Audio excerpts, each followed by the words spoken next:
The board itself have come out and said that their intention really is to extend what they currently do to make sure that distributors or that films and games and publications that would otherwise be sold or distributed commercially are properly classified in the online space.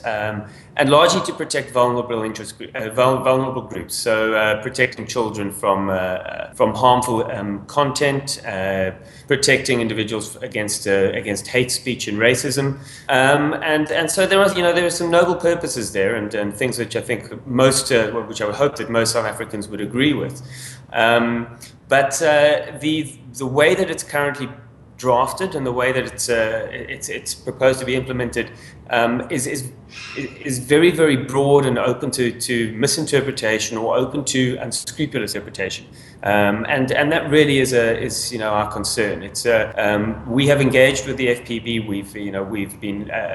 We've been assured that their intention is not to censor, but the Act does, in its current wording, provide a means by which the body itself or future iterations of the body could exercise quite far-reaching censorship powers. So for individuals and bloggers who are uploading content to Facebook, that content, in the sense that it is a publication, that it is being uploaded, that it does constitute, if they're uploading videos to YouTube, that it does constitute film, which is, again, very, very broadly defined. There is an argument, or there is an interpretation that they might be required to register with the Film Publications Board to pre-classify content that's uploaded.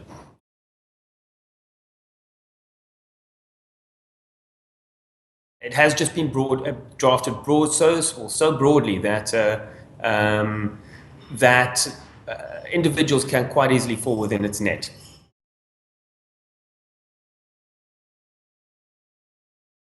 One of the cruxes of our position is that it is unworkable, it's unpractical, and it's very expensive. It also, by placing these burdens on institutions, it also curtails freedom of speech, in that the public is effectively deprived or indirectly deprived of content of media, because that could potentially, by somebody who has very, very broad discretionary powers in making interpretations, deems it to be harmful to certain groups.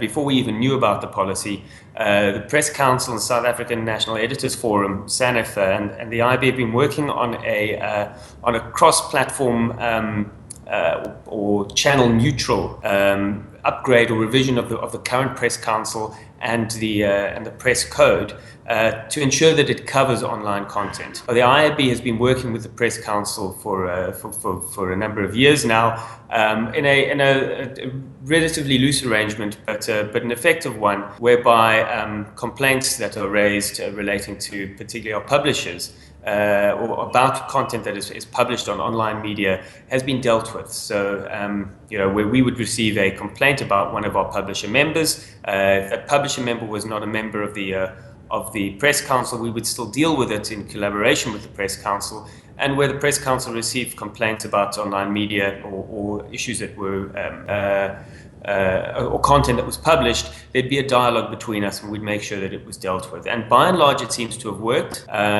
although we acknowledge the fact that we needed to come together to actually put in place a more robust structure, and then so we've been working on that.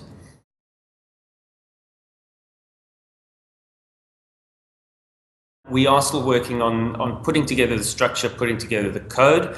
I'm not at liberty at the moment to speak exactly when that's going to be released, as there are a number of interest groups. But we've made this very clear to the Film Publications Board. We are going to be submitting a proposal or our proposals on the structure to them, and we are going to be discussing it further. And at the moment, the indication we have from them is quite positive and collaborative. So we are hopeful that the spirit within which they have engaged us to date will continue, and that from our perspective, what we really want from the process, and I would hope that it would be what most South Africans want, is a solution that that takes into consideration the interest of a wide number of stakeholders and groups. And that balances our constitutional freedoms of expression with the need to protect children and other vulnerable groups from particularly harmful and undesirable. Undesirable is very subjective, but there are quite well-defined areas of harmful content that these groups need protection from.